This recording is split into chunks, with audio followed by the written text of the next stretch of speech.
berlindung dan bebas datang dan pergi. Isu burung migrasi ini sebenarnya ingin sekali saya jadikan lomba pada awalnya, namun sampai semester 6 saya tidak menemukan lomba yang mengangkat tema yang sesuai dengan isu ini. Baru di semester 6 isu ini baru bisa saya tidak lanjuti karena di angkatan 2017 itu semester 6 dibebaskan untuk menentukan tipologinya, tipologi bangunannya, namun dengan syarat tingkat kerumitan yang tinggi. Dari situ saya mulai mencari tahu dan mencari data tentang migrasi burung, terutama yang di daerah Jogja. Dari hasil mencari tahu, ternyata burung migrasi ini hampir terjadi di seluruh negara. Jika kita lihat gambar ini merupakan jalur burung migrasi yang berada di belahan bumi timur, sedangkan belahan bumi barat itu benua Amerika. Dan kalau kita lihat lebih lanjut, jalur-jalurnya kan hampir melewati seluruh bagian negara, sehingga fenomena burung migrasi ini kan seharusnya milik kita bersama, sudah sepatutnya kita melestarikan, atau paling tidak kita tuh tidak mengganggu atau membiarkan mereka hidup seperti alaminya. Lalu Indonesia itu sebenarnya negara yang strategis bagi burung migrasi karena Indonesia itu negara tropis yang dapat menyediakan makanan bagi burung migrasi di saat belahan bumi utara mengalami musim dingin. Jadi burung bermigrasi itu karena untuk bertahan hidup dari habitat aslinya yang mengalami musim dingin. Lalu selain itu, Indonesia itu juga menjadi negara yang strategis karena memiliki garis pantai terbesar kedua di dunia setelah Kanada, sehingga dapat memberikan makanan terutama bagi burung migrasi yang berjenis burung air atau burung pantai. Jadi tidak heran spesies yang datang ke Indonesia itu kebanyakan burung-burung air. Burung yang datang ke Indonesia itu jumlahnya juga tidak sedikit karena lokasi Indonesia menjadi jembatan bagi burung-burung migrasi yang berasal dari benua Eropa, Afrika, Asia menuju ke Australia.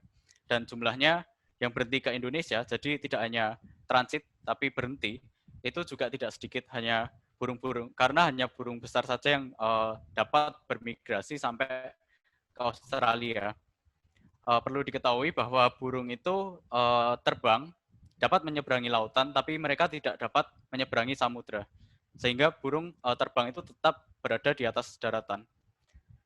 Dan bagi manusia, burung ini sangat berperan dalam keberlanjutan ekosistem, walaupun tidak kita rasakan secara langsung, tapi contohnya dalam pengontrolan jumlah hama dan kedatangan burung migrasi ini sama atau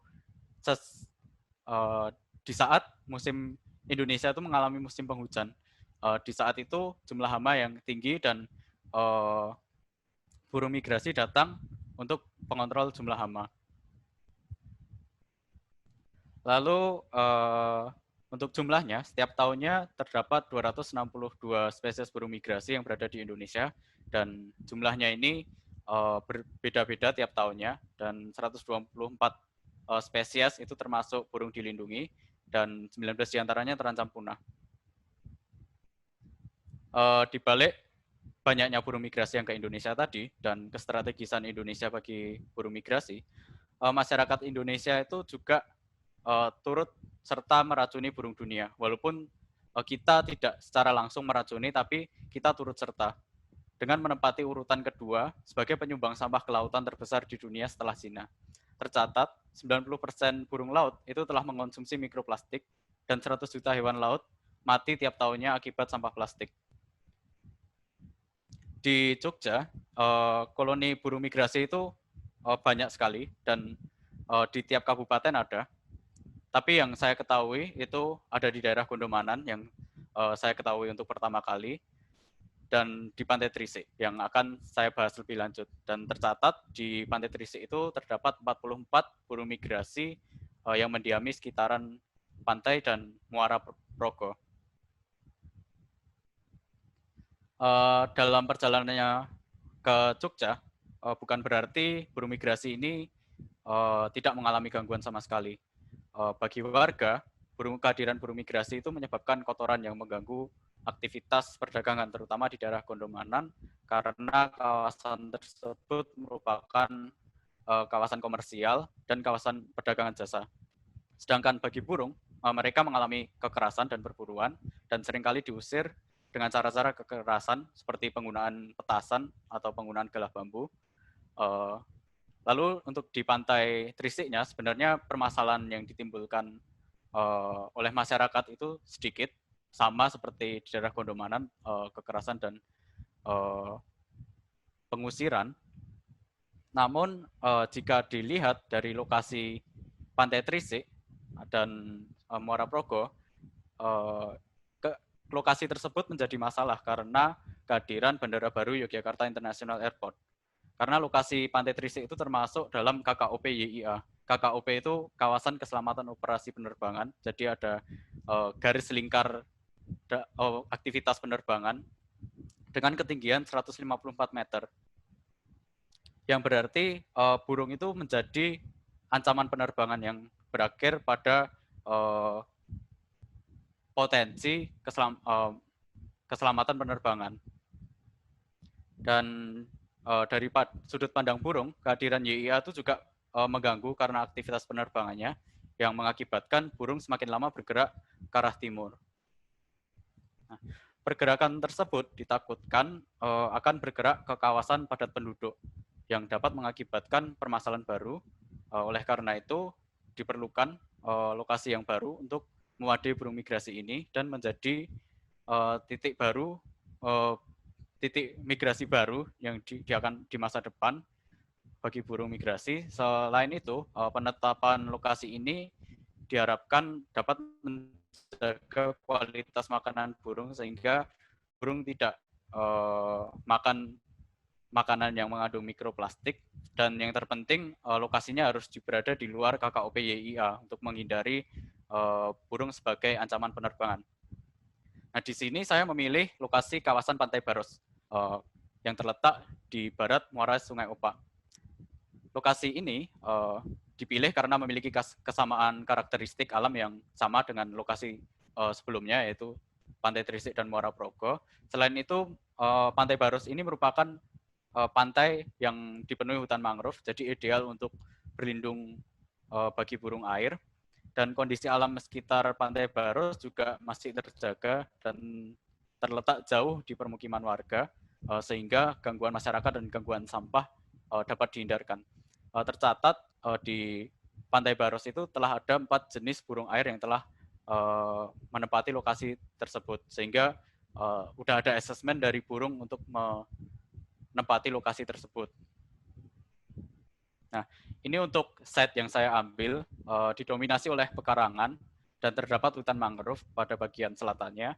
Lokasi site ini saya pilih karena pada bagian bawahnya juga ada laguna dan gumuk pasir, sehingga jika ada ombak tinggi, kalau di Jogja itu angin muson biasanya yang tiap tahunnya ada, itu gumuk pasir dan lagunanya berguna untuk sebagai barrier alami sehingga ombak tidak mencapai ke site.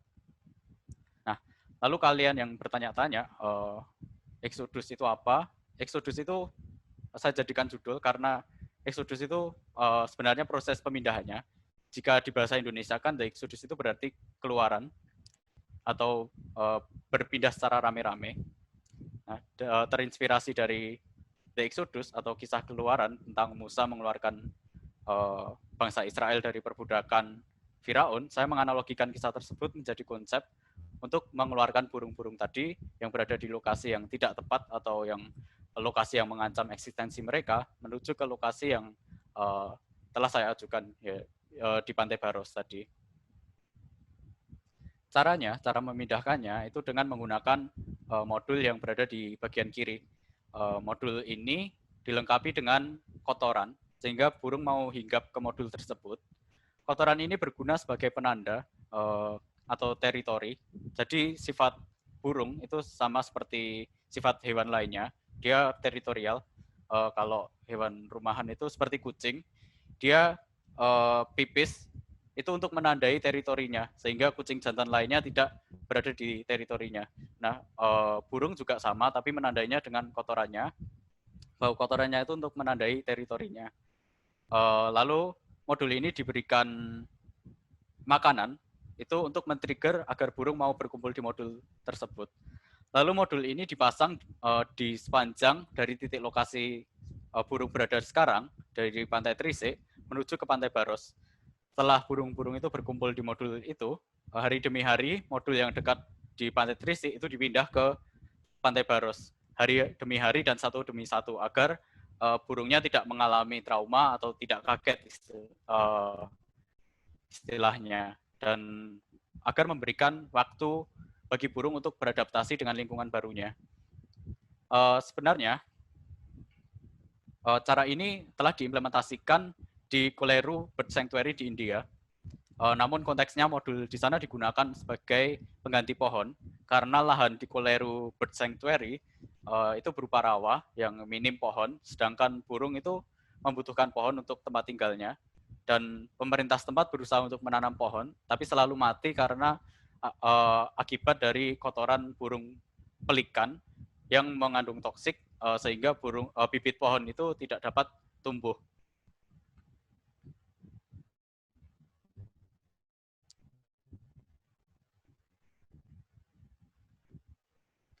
Lalu ini untuk dome yang saya rancang, saya menyebutnya Biosphere Dome, karena terdapat beberapa macam biosfer atau ekosistem yang ada di dalamnya.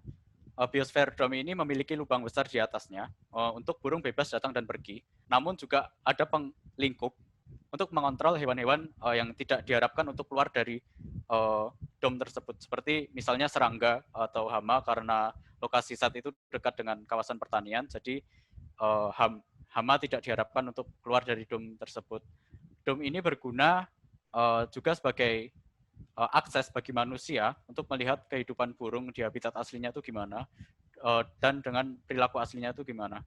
Baik, terima kasih Kak Martin sudah membagikan pengalamannya dan juga bagaimana perjalanan menciptakan sebuah karya itu dalam sayembara. Kemudian akan dilanjutkan oleh pembicara kedua, yaitu Stefanus Christian, yang akan ditemani oleh Mikael Ariko. Sebelum itu, saya akan membacakan prestasi yang sudah mereka raih dalam kolaborasinya. Yang pertama, berkolaborasi dengan Sigit Kusuma Wijaya Arsitek, yaitu Grand Kamala Lagun. Kemudian dalam sayembara, meraih juara pertama dalam acara Sepekan Arsitektur, yaitu Adaptive Urban Farming Facilities.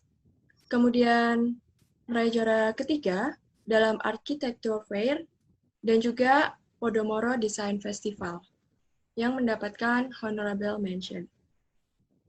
Waktu dan Zoom meeting dipersilakan kepada Kak Stefanus dan Kak Ariko.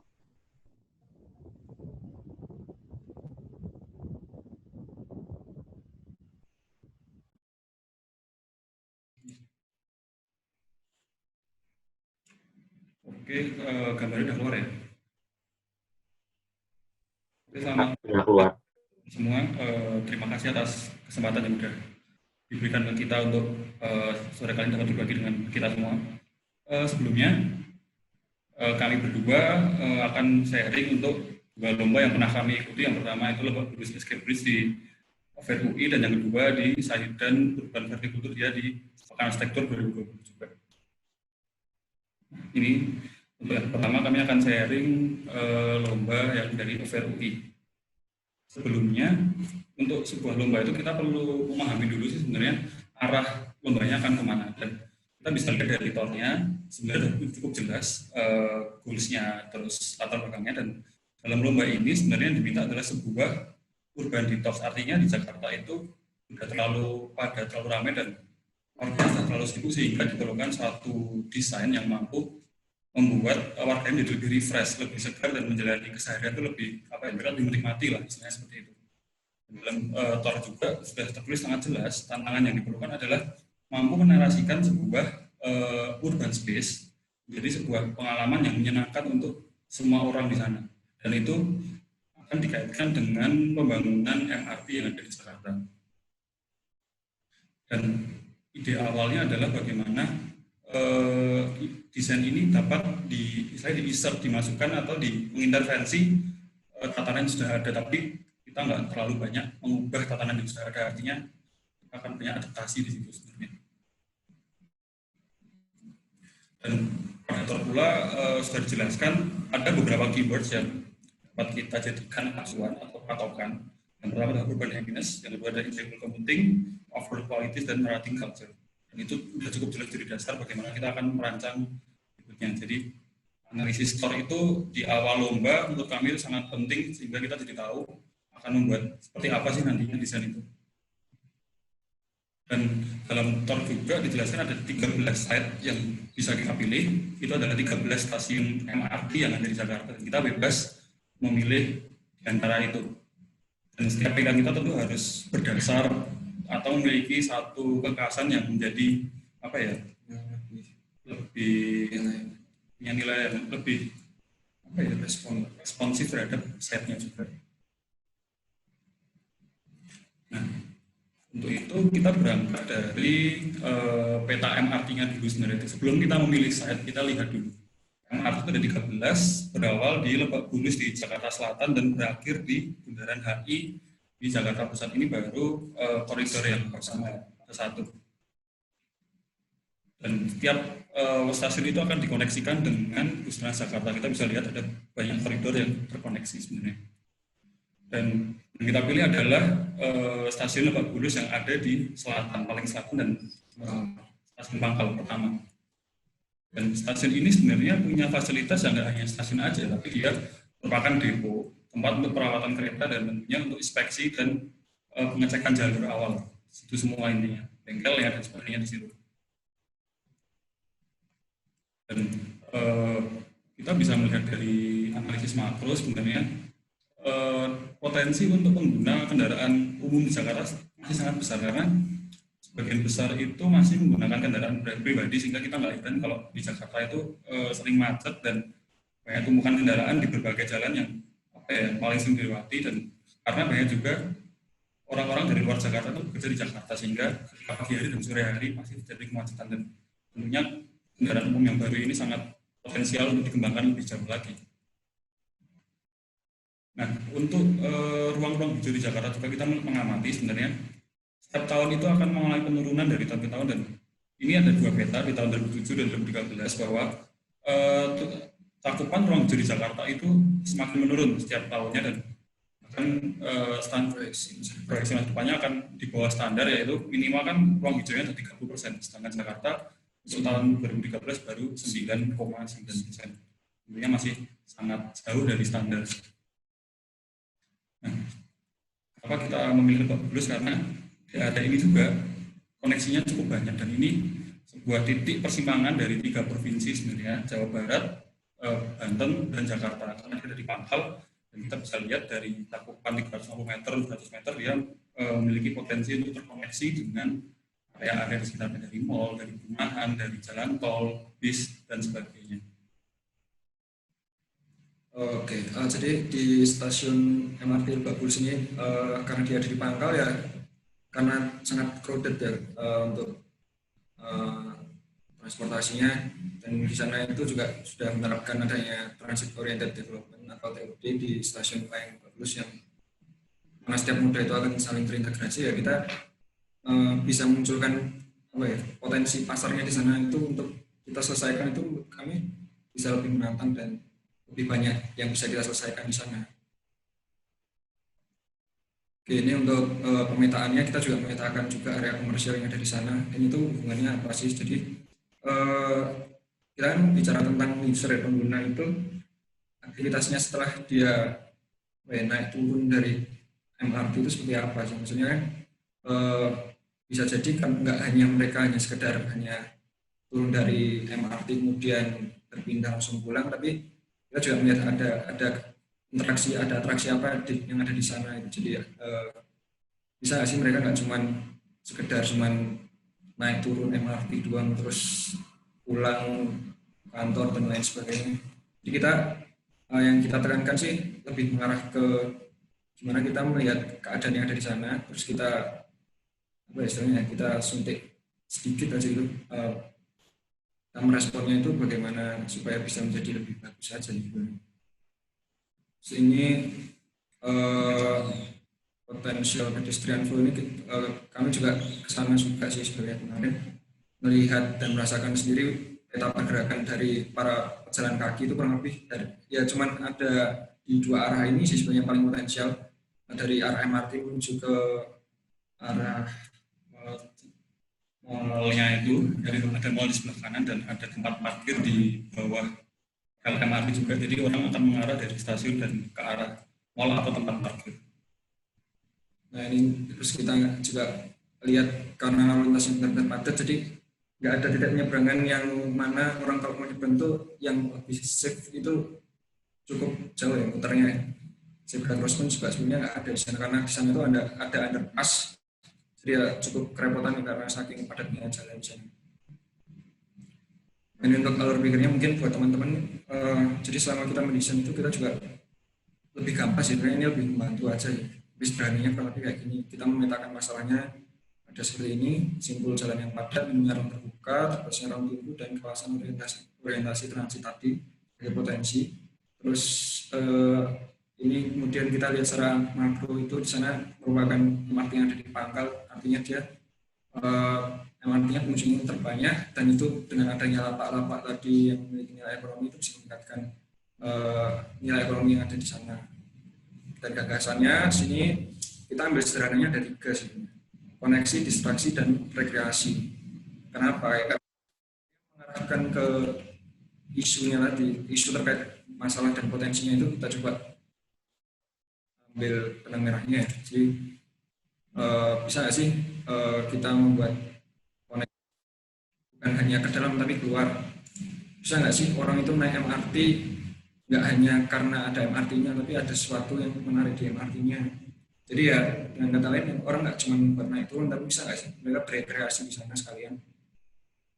Nah itu sih. Jadi untuk strateginya sendiri sih ya kurang lebih ada 2 ya, makro dan mikro. Makro itu secara garis besar karena dia merupakan MRT, stasiun MRT, kita harus bisa merespon itu ya. Jadi urban escape kita membuat sebagai sebuah apa istilahnya, sebuah tempat kabur dari keramaian kota, sesuatu yang jadi oase di tengah kota ya. Dengan prinsip mikronya strateginya dengan cara bioblik design. Kenapa bioblik design? Jadi ya karena kita melihat bahwa semakin banyak dan padatnya apa ya hiruk-pikuk pekerjaan dan lain macamnya sendiri itu, kami rasa dengan menggunakan bioblik design itu sudah cukup apa ya tepat sasaran sih. Tujuannya yaitu tadi mengurangi stres, kemudian kualitas lingkungan dan sosial meningkat, dan bisa menggunakan transportasi massal. Nah, untuk implementasi di sini kurang lebih akan seperti ini. Kita akan mengkonekkan dari stasiun Lebak Bulus menuju ke tempat-tempat yang kita sudah analisis, dari mallnya, point square, dan tempat parkir dan penyeberangan juga fungsinya seperti itu. Nah, dengan kita meningkatkan kualitas ruang luar, kita akan meningkatkan kualitas kesehatan masyarakat juga, dan pada akhirnya itu akan jangka panjangnya akan meningkatkan mood, motivasi, dan bagaimana kualitas hidup seseorang yang tambah pada produktivitas yang meningkat, dan tentunya akan dirasakan secara ekonomi, sosial, dan lingkungan. Manfaatnya akan cukup banyak sih dari situ. Nah, untuk prinsip-prinsipnya yang pertama adalah respect for user, bagaimana kita akan lebih mengutamakan pengalaman dari si pengguna. Dan yang kedua adalah kita menghargai setnya, respect pada setnya. Kita nggak mengubah banyak di situ, tapi kita menambahkan suatu struktur yang tentunya nggak mengganggu yang sudah ada. Terus kita menggunakan prinsip TOD, yaitu mengkoneksikan antar moda transportasi, antar kebutuhan. Dan yang terakhir adalah urban escape, kita menambahkan lanskap pada jembatan yang sudah kita buat ini, semacam oase di tengah kota. Jadi ketika orang lewat, walaupun hanya sebentar, dia akan merasakan pengalaman luar yang cukup mengesankan di tengah kota Jakarta yang padat.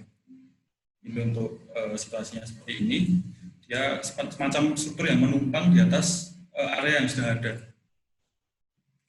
Ada beberapa access point dan ada shortcut area. Jadi kalau misalkan orang itu akan menikmati tamannya, dia dapat jalan-jalan keliling-keliling. Tapi kalau misalkan dia buru-buru, dia dapat melewati akses yang paling cepat atau paling shortcutnya dari situ, yang area merah ini. Dan alternatif rutenya untuk yang mau menikmati dari situ, dan atraksinya ada di area kuning. Yang pertama di situ ada air mancur, dan yang kedua di situ ada semacam taman untuk duduk, untuk bersantai. Dan Ini untuk bioblick design-nya, jadi yang kita tekankan di sini ada bioblick design. Itu implementasinya yang pertama, less intervention ini kita lebih banyak merespon ke existing ya, jadi mengurangi dampak sebesar mungkin. Jadi kita menggunakan kolom-kolom yang sudah ada sebagai ya kolom dari jembatan itu. Kemudian playable fixture itu bagaimana kita membuat suatu interaksi yang nyaman di luar. Ini kita membuat desain lampu yang teknologi kinetic pad yang kalau diinjak nanti dia bisa menggunakan sensor, dia bisa menghasilkan listrik sendiri gitu, sustain jadinya. Kemudian biomorphic form and pattern ini dia menggunakan bentuk dasar yang mengarah ke geometri yang lebih ngajar. Jadi kita mengambilnya lingkaran untuk pola sirkulasi dan elemen tambahnya. Kemudian ada pocket attraction ini sebagai salah satu respon selain selain sirkulasi kita juga menyediakan ruang nyaman juga sebetulnya. Jadi bisa untuk berkumpul, buat makan, bisa jalan-jalan dan sebagainya.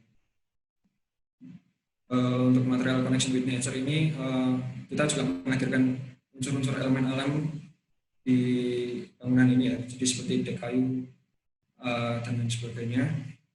Ini connection with nature system ini diterapkan pada taman yang terbuka sehingga bisa merasakan dengan kondisi yang terbuka. Ini beberapa perspektif untuk jalur-jalurnya, kita membuatnya dengan ukuran yang cukup nyaman sehingga kita dapat memperkirakan keramaian yang ada di sana, kemudian bagaimana orang dapat menikmati dengan duduk, bersantai, dan karakter orang-orang sekitar itu yang benar-benar kita angkat menjadi sebuah hasil desain yang ada di sana. Bahkan ada tempat bermain untuk anak-anak dan sebagainya.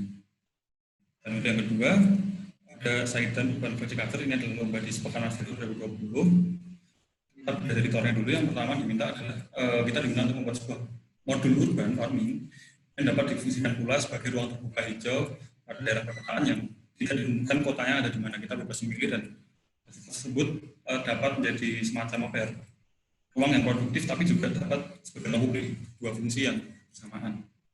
Kriterianya juga sudah jelas dalam itu isu yang ada di daerah itu dapat dijawab dengan desain yang kita buat, dan kita juga harus memanfaatkan potensi site maupun melahirkan potensi-potensi baru yang tentunya bermanfaat untuk sekitar. Nah, ini untuk isunya. Untuk isunya sendiri sih dari sini kita untuk mengambil site-nya, milih site-nya kita coba fokuskan di Jogja ya, tapi Jogja daerah mana itu kan yang jelas kan di urban luarnya di kota ya. Alasannya ini dukung dengan ini, yang pertama adanya Gini rasio ya, angka ketimpangan yang dimana di Jogja itu yang tertinggi di Indonesia, itu terlihat dari UMR-nya juga yang UMR 2020. Terus ini jumlah penduduk kota Jogja yang cukup padat. Dari sini kita mau memperlihatkan di mana penduduk Jogja itu ya cukup meningkat ya, signifikan dengan padat, itu berbanding berbalik juga dengan kondisi lain yang semakin menurun, lahan pertanian lain hijau. Nah, kita coba ambil di tengah kota, tapi yang mana yang kira-kira cocok ya kita coba daerah kota yang menurut kami cocok merepresentasikan di tengah kota itu ya, salah satunya di Kampung Saidan, Kawiro Terjan sana. Dan ini untuk kondisi lingkungannya seperti ini kurang lebih cukup padat. Karena ini urban heat island-nya atau HI level itu mempengaruhi ya, kepadatan rumah, kepadatan kendaraan, banyaknya kekerasan itu semakin panas ya, semakin apa ya semakin panas itu. Kampung Saidan adalah kampung dengan urban heat island atau tingkat panas kota yang cukup tinggi dibandingkan perkampungan lainnya. Kemudian ini kita juga lihat ada potensi apa yang ada di sana ya. Oke, kita lihat di sini ada 4 pasar yang terdekat di sana. Yang bisa kita lihat di sana ada Beringharjo, Sentul, Lombayang, dan Prawiro Taman. Itu yang bisa jadi apa ya, potensi yang bisa kita angkat. Kondisi sosialnya juga kita lihat di sana, masuk dalam 17 kampung wisata Jogja. Baik, terima kasih Kak Ariko dan juga Kak Stefanus sudah membagikan bagaimana pengalamannya mengikuti Sayembara. Selanjutnya akan dilanjutkan dengan acara tanya-jawab. Mungkin yang mau menanyakan bisa langsung mengirimkannya di chat atau mengangkat tangan jika ingin menyalakan mikrofonnya.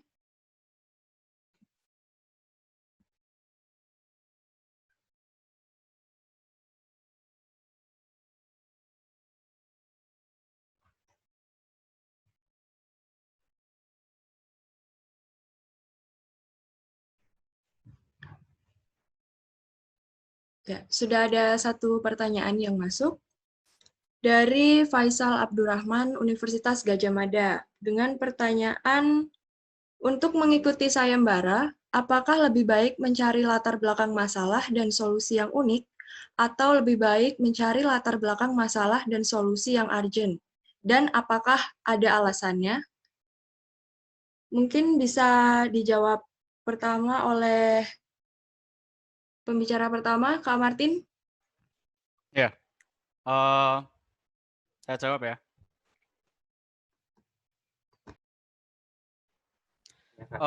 Untuk mengikuti sayembara, apakah lebih baik mencari latar belakang masalah dan solusi yang unik, atau lebih baik mencari latar belakang masalah dan solusi yang urgent? Menurut saya di sini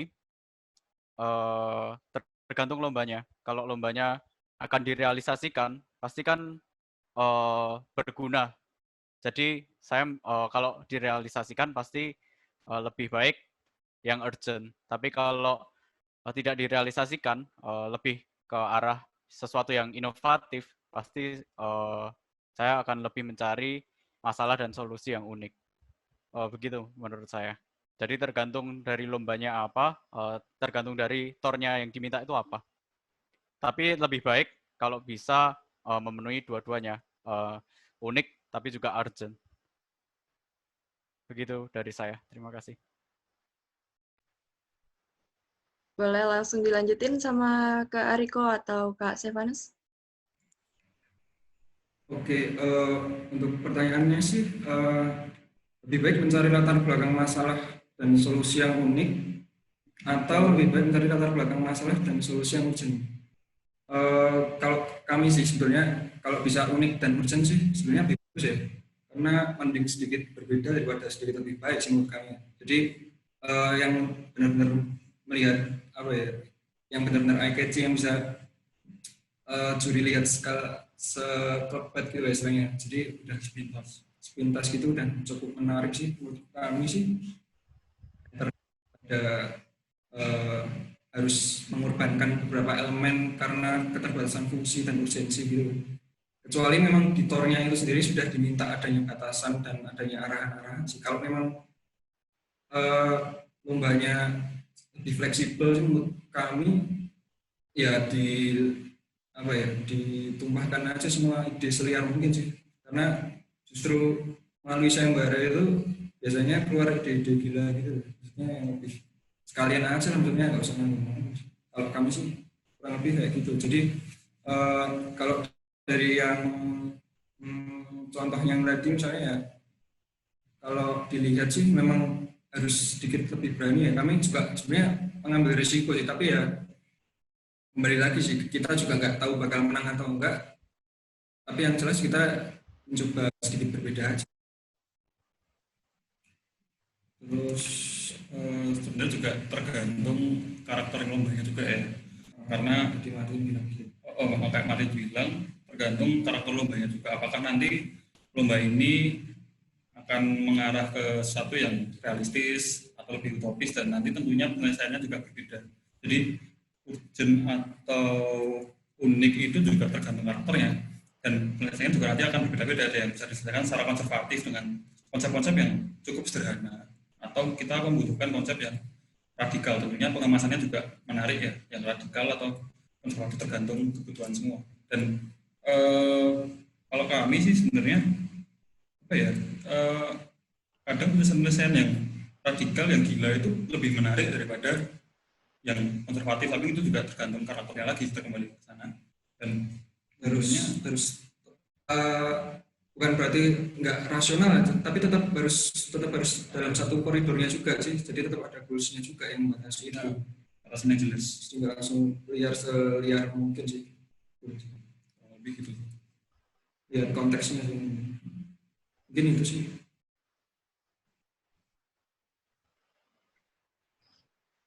Jadi yang liar tapi yang menarik gitu ya? Ya, ya harus seperti itu ya. Iya sih. Ngomong sayembara sih, nggak usah nanggung-nanggung sih menurut kami. Baik, semoga bisa menjawab pertanyaan dari Faisal.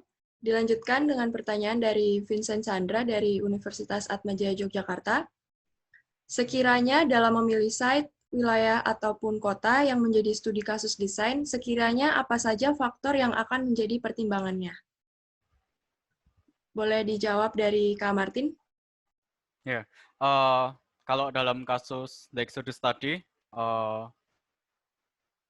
pertimbangan pertama untuk pemilihan site itu ya kesesuaian untuk si burung tadi. Walaupun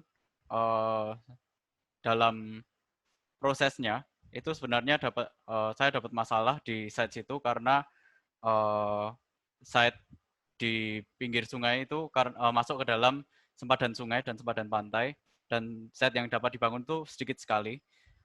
Tapi saya berusaha menjelaskan kalau site-nya salah, tapi impact yang dapat kita berikan bagi masyarakat dan bagi alam itu worth enough untuk melanggar ketentuan site tadi, kenapa tidak gitu loh. Lalu saya juga menjelaskan contoh kayak misalnya pemukiman di sekitar yang dibikin Romo Mangun itu kan juga menyalahi aturan, tapi demi kebaikan masyarakat kan boleh. Lalu kayak misal Bandara YIA itu kan juga sebenarnya bukan kawasan untuk transportasi pada awalnya, tapi demi kebaikan, demi memindah site, demi memindah bandara baru kan dibolehkan. Jadi pemilihan site, pertimbangan utamanya ya ke konsepnya itu, apa yang perlu diperlukan apa. Begitu dari saya. Baik, sangat menarik ya, bisa terinspirasi dari burung-burung dan bisa menghasilkan karya. Boleh dilanjutkan oleh Kak Riko dan Kak Stefanus. Pertanyaan yang cukup menarik sebenarnya, bagaimana memilih wilayah atau kota yang jadi studi kasus dan faktor apa yang jadi pertimbangannya. Sebenarnya yang pertama paling penting sebelum kita memilih adalah bagaimana kita peka melihat kondisi sekitar. Maksudnya kita bisa mulai dari isunya terlebih dahulu, atau kita bisa mulai dari lokasinya terlebih dahulu. Misalkan kita melihat satu isu dan kita mencari lokasi yang tepat, itu juga bisa. Contohnya kayak tadi kita melihat isu kelangkaan pangan di Jogja atau kebutuhan pangan yang semakin meninggi, tapi tanah yang semakin terbatas. Nah, kita lihat isunya itu dari lama sebenarnya, karena Jogja kan juga tujuan untuk orang sekolah, tujuan untuk orang pindah ke Jogja kan juga cukup tinggi, dan itu memakan lahan-lahan produktif, sehingga sebenarnya isu yang makro sekali di Jogja, dan kita mencari lokasi setelah kita melihat isunya. Tapi bisa juga sebaliknya, kita seperti yang Lebak Bulus tadi, kita juga bisa melihat, kita tentukan site-nya dulu, dan kebetulan juga site-nya sudah ditentukan dari tornya, kemudian kita cari isu yang tepat untuk kita angkat di site tersebut. Jadi bisa dua arah sebenarnya. Ya, setiap lokasi itu pasti punya ini sih, punya isunya berbeda, punya karakternya. Pasti ya, misalnya sekecil misalnya sirkulasinya itu kan juga sebenarnya orientasi macam-macam itu sebenarnya bisa mempengaruhi bentuk juga ya. Jadi justru karena proses pemilihan yang unik itu menghasilkan desain yang beda-beda juga. Jadi bisa beberapa arah sebenarnya, nggak harus satu cara dari isunya ke lokasinya atau dari lokasinya ke isunya. Jadi bisa beberapa arah seperti itu. Yang jelas sih semakin prinsipnya sih kalau kami cari yang bisa berdampak lebih luas dan besar aja sih sebenarnya. Kalau misalnya bisa menikmati hanya segelintir tapi enggak apa ya, ya itu artinya desain kita kurang menyeluruh juga sih. Jadi ya kalau bisa kita cari yang benar-benar potensial itu yang dampaknya bisa dirasakan oleh banyak orang sih sebelumnya, kurang lebih kayak gitu. Supaya teman-teman semua bisa tetap update dengan kegiatan Hima Trisaka yang akan datang, silahkan kunjungi atau teman-teman follow Instagramnya Arsicaka dan juga Sekan Arsitektur.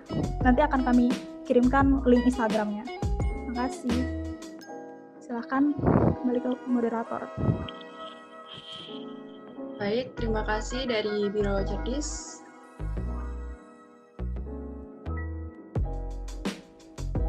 Ternyata sudah tidak terasa kita sudah sampai di penghujung acara. Terima kasih untuk teman-teman yang sudah mau meluangkan waktunya sekali lagi untuk hadir mengikuti sharing sayembara ini.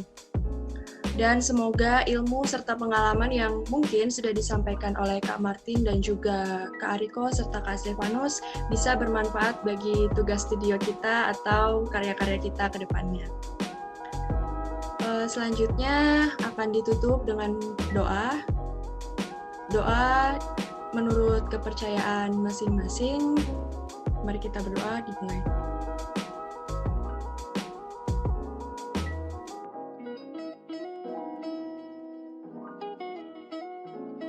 Berdoa selesai. Terima kasih semuanya.